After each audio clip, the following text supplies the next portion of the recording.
Hey, what's up, guys? It's Mel, and today I'll be giving you guys a brief overview on the concepts of sentence fragments and dangling modifiers. So, I'm going to be talking about what are sentence fragments, why are they important. I'll give you guys some examples and even some tips and tricks along the way. So, let's start off with what are sentence fragments. So, sentence fragments are groups of words that look like sentences, but they are not. So, to be a complete sentence, there needs to have at least one independent clause, such as, I like cheeseburgers. A sentence fragment does not include any independent clause, and there will always be missing a verb, a subject, or there's just not a complete idea in the sentence. So, in other words, a sentence fragment is basically when your sentence is missing any of its main components, so the subject, a verb, or just overall it's not a complete idea. So let's move on to some examples. Now note that these are only 3 of the many possibilities of different sentence fragments. So the first example was going to the store. Now as we can see in this sentence, it is missing a subject, and the rules of English state that to form a complete sentence there needs to include a subject. So to make it a normal sentence and to remove the sentence fragment, I've added a subject. So the man was going to the store. For the second example, he, an old man. Now this sentence is quite honestly missing a verb. So like I've said before, to form a complete sentence, there needs to be a verb. So to remove the fragment, all you have to do is add a simple verb like I've done here in the example. He is an old man. Now for the third and final example, after we go to the mall. Now we can state that this is not a complete idea.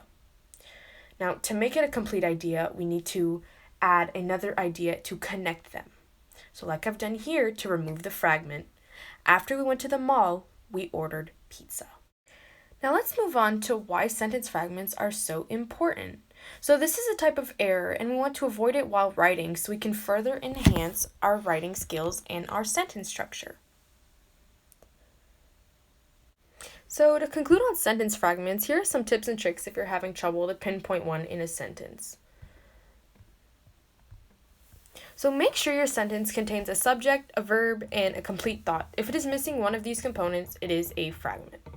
And finally, if your sentence includes a command, there is no fragment. It is the one rule, it is the one exception. Even if it's missing a subject, there will be no fragment. And I know some of you are probably thinking, well, I talk this way, like why doesn't the rules apply to when I'm writing? Well, my friend, the answer is pretty simple. The rules for speaking and writing are always going to be different. So let's continue with our dangling modifiers. So what is a modifier? It is a word or a phrase that describes another word or another phrase. So it is in most cases an adjective or an adverb, and it reverts to the upcoming subject in a sentence.